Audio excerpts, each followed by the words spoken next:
The next sacred cow is work hard. Because my poor dad, a school teacher, great guy, PhD, he always says, I'm a good, hard-working man. And my rich dad had a different point of view, and he had me read this book by Mark Twain. It was a story of how, I think it was Huckleberry Finn or somebody, got the other kids to paint the fence for him. He says, that's working hard. You want other people to work hard for you, and you want your money to work hard for you. That was his lesson.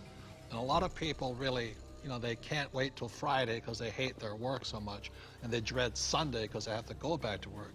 With us, I would say most of us are working 24/7, but we're working differently. And I love our work. And it's challenging, there's problems and all that stuff, but I love it. So we work hard, but we don't work hard in the normal sense of working hard.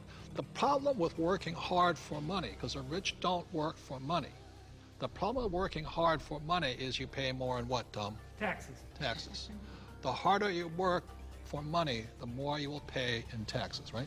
Well, right. If instead of working hard for money, like you're talking about, instead if you work for assets, then you pay a lot less taxes because the tax law, again, is geared towards building assets. Because as we build assets, we build the economy. Time out. The big difference between E's and S's and B's and I's, E's and S's focus on the income statement, and B's and I's focus on the asset column. My rich dad simply said to me, he says, assets put money in your pocket whether you work or not, and liabilities take money from your pocket. For example, my house is a liability because it takes money from my pocket every single month. Yet my rental properties are assets because they put money in your pocket whether you work or not.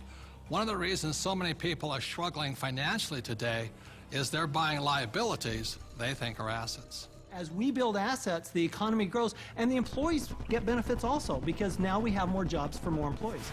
But on Michael's side, why are people working so hard is because the Fed's also working hard printing money, right? Yeah, people. I've got friends that just say, I need to get more hours, or I need to get a second job or something like that.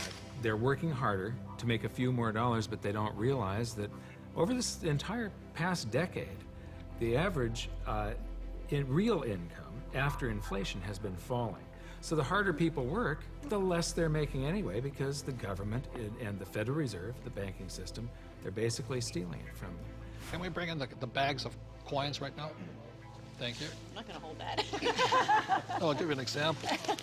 In the year 2000, one gold coin cost $300. So this is $300 in U.S. quarters.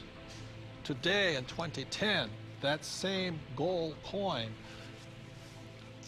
it takes $1,100 to buy the same coin. So the reason people have to work so hard to keep up, to keep paying money, is because the value of your dollars are going down. So the insanity of going to get another job, pay more taxes, and work harder, when how many dollars did the Fed print in 2009?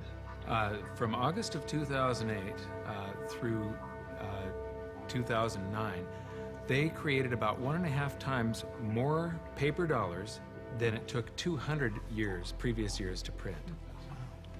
So that's why people are working harder, because your money is worth less. And it isn't the coin that changed. People don't understand that it isn't this price going up, it's the value of the dollar falling. It's the currency that's changing. The can of soup in the grocery store, that can of Campbell's soup, it's the same can with the same contents from back in 1950 when it was 15 cents to today where it's $1.95 or whatever it is. So that's why the rules have changed. In 1971, the US dollar stopped being money and it became a currency, it became debt. It became an IOU from the federal government. And the thing is, they can print as much as they like of it. And the more they print, the harder you have to work. It all takes place in your head.